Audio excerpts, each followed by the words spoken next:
Assalamualaikum warahmatullahi wabarakatuh. Perkenalkan, nama saya Lulu Fitria Ramadan. Kali ini saya akan membuat video dengan mereview buku kembali part 3, yaitu tentang menumbuh kembangkan sikap peduli pada makhluk hidup sejak dini. Makhluk hidup merupakan makhluk yang mempunyai ciri-ciri bernapas, bergerak, ataupun berkembang biak. Contoh dari makhluk hidup yaitu seperti tumbuhan, hewan, ataupun manusia. Nah, makhluk hidup yaitu bagian terpenting di dalam lingkungan, maka dari itu kita harus melestarikannya ataupun menjaga lingkungan sekitar kita. Akan tetapi masih banyak orang yang tidak peduli terhadap alam dan lingkungan dan dengan sengaja justru memanfaatkannya untuk kepentingan sendiri, bahkan dengan cara merusak lingkungan.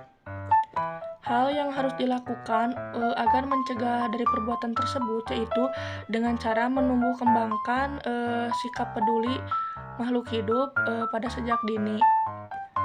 Nah, agar kita juga tahu tentang kesadaran akan pentingnya alam dan lingkungan. Salah satu cara menumbuh kembangkan kesadaran anak akan cinta lingkungan yaitu dengan cara menumbuh kembangkan sikap peduli terhadap makhluk hidup yang harus kita ajarkan sejak dini agar mereka tahu bahwa lingkungan itu harus dijaga dan dilestarikan dengan baik.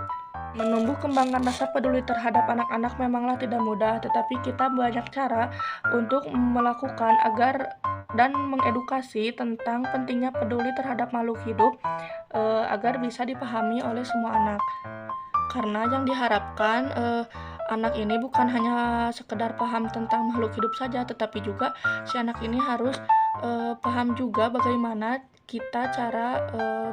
cara menjaga makhluk hidup dengan baik, seperti melakukan aktivitas-aktivitas pada lingkungan dan mulai melatih pada anak-anak dari hal yang sederhana dari lingkungan rumah dan hal positif tentang menjaga makhluk hidup.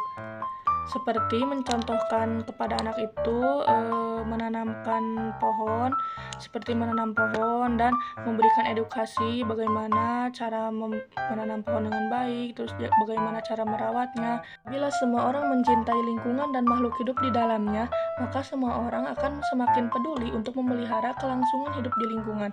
Nah, dengan tidak merusak dan mengeksploitasi sehingga di kemudian hari tercipta lingkungan yang menguntungkan semua manusia. Sekian penjelasan dari buku tentang menumbuh kembangkan sikap peduli pada makhluk hidup sejak dini. Mohon maaf bila banyak kekeliruan. Wassalamualaikum warahmatullahi wabarakatuh.